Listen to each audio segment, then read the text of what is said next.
Hello and welcome to Katrina's Creations. This is part 2 of a spinning tutorial series. So if you missed part 1, if you click right over here, that will take you to that and you can check out that video and learn the very beginning portions of what the parts are of a spinning wheel as well as the basics of spinning. So I have 2 bobbins of yarn now that I'm going to ply together. Now, plying yarn is the process of twisting 2 single strands together. You can make it 2 strands, you can make a 3-ply, a 4-ply, all the way up to an 8 to 10-ply. You can keep making as many plies as you want. If you look at this commercial yarn here, I've opened the ends so that you can see that this was a 3-ply. It's 3 strands that were spun together to create a 3-ply yarn. Now the process of plying itself, when you spin your first bobbin, these are single plies, which means they're not twisted together with anything else. They're just a single twist. The process of twisting them together, in other words, both of these going like this, and then the spinning wheel actually twists them like this. The process of the spinning wheel is going to twist them like this. And what this does, it makes your yarn thicker. It also makes it stronger. And in my case, I'm blending 2 colors together. I could do this with all of the same color as these are done, or I can spin them as I am with 2 separate colors so that I will have something that kind of looks like a barber pole. So it'll be 2 different colors blending together. Now, in order to do that, I have to use an item called a Lazy Kate. This object is called a Lazy Kate. It can hold 3 bobbins, one here, here, and here. You'll see I have 2 bobbins on here. What the purpose is of this is that so that your yarn, your bobbins aren't going to go rolling around, your yarn pulls right off of this and will spin onto your spinning wheel. So let me show you how you hook this together. These just have a little metal bar that pulls out, and your bobbin has a slot through it. That's how it was hooked to the spinning wheel. It's going to slide through here, through there, through the other side, and out.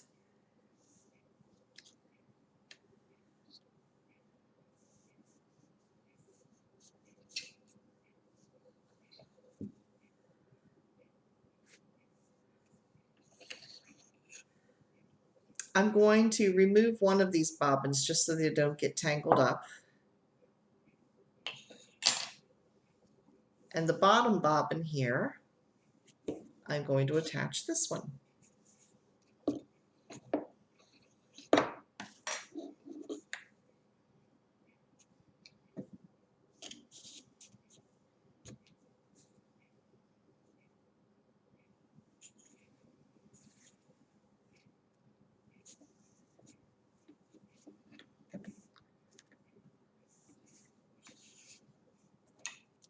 So it goes through here, through the bobbin, out the other side.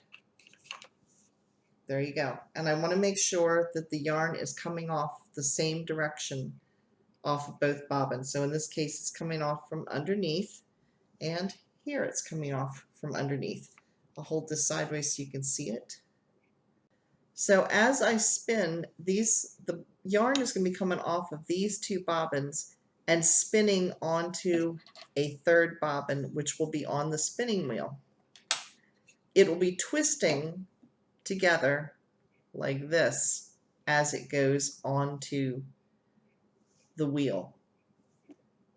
So now let's go over to the wheel and I'll show you what's going to happen.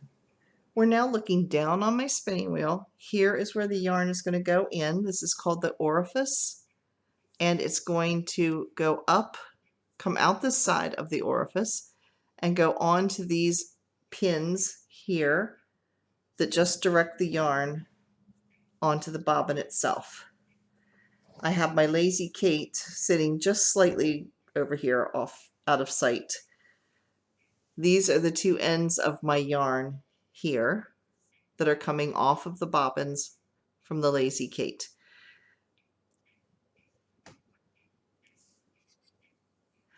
Now, like in spinning, I drew the yarn through the orifice. I'm going to do very similar here.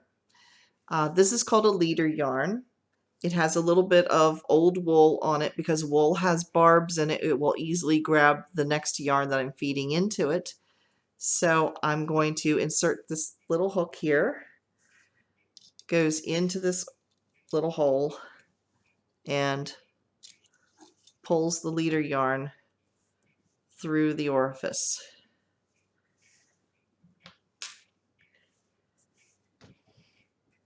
It's now going to start getting spun and attached to the yarn that is coming off of the bobbins that are on the Lazy Kate.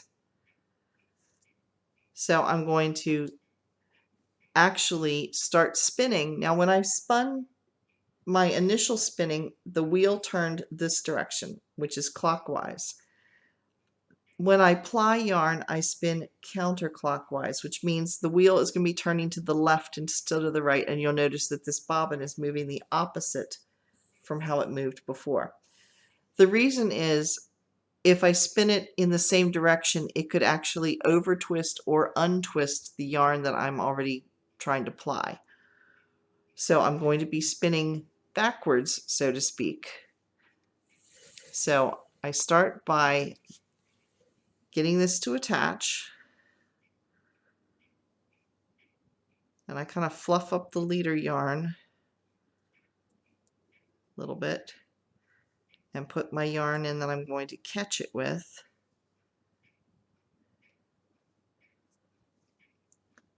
And then I start spinning.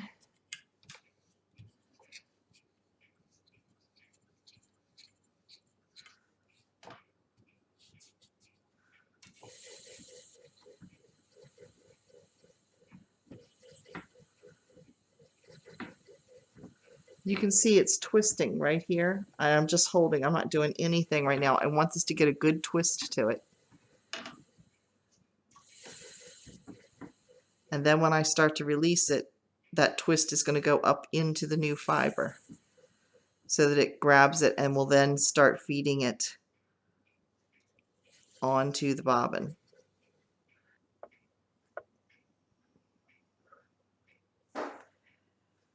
Now you can see the Lazy Kate over here, and here is the yarn that is getting plied, and you can see it's got a twist to it. Now I can control how much twist I put on this.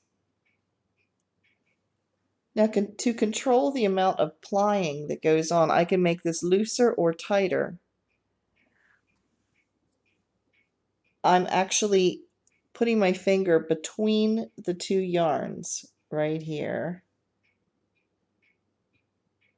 before they go into the spinning wheel. So I'm tensioning them between my fingers like this so I can control how fast the twist is. I just pinch my fingers together like this and let the twist build up, and then I release and I slide my fingers back a little bit more.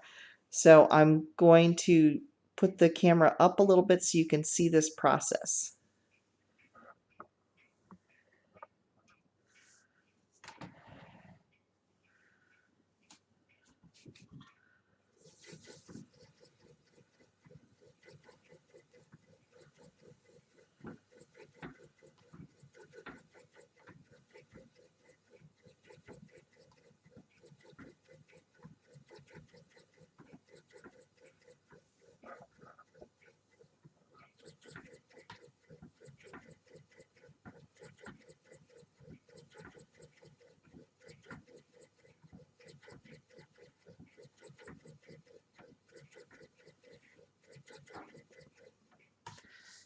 So here is what it looks like.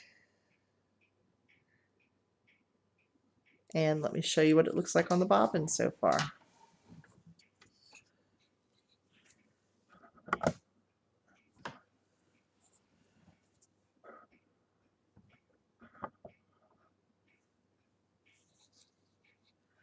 There you can see it right here. That's my leader thread. And so I'm going to continue the plying process, but that's how you do it.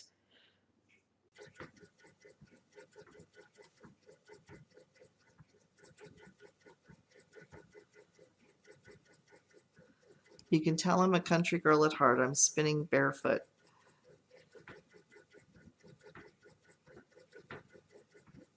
So I hope you found this second segment of our spinning tutorial helpful. The next tutorial in the series will be processing the yarn once it is spun and plied. Then we will skein it and estimate how much yarn we have. And I'll show you how we go about putting it into a skein and storing it. Thanks so much for watching. If you've enjoyed this, please give me a thumbs up.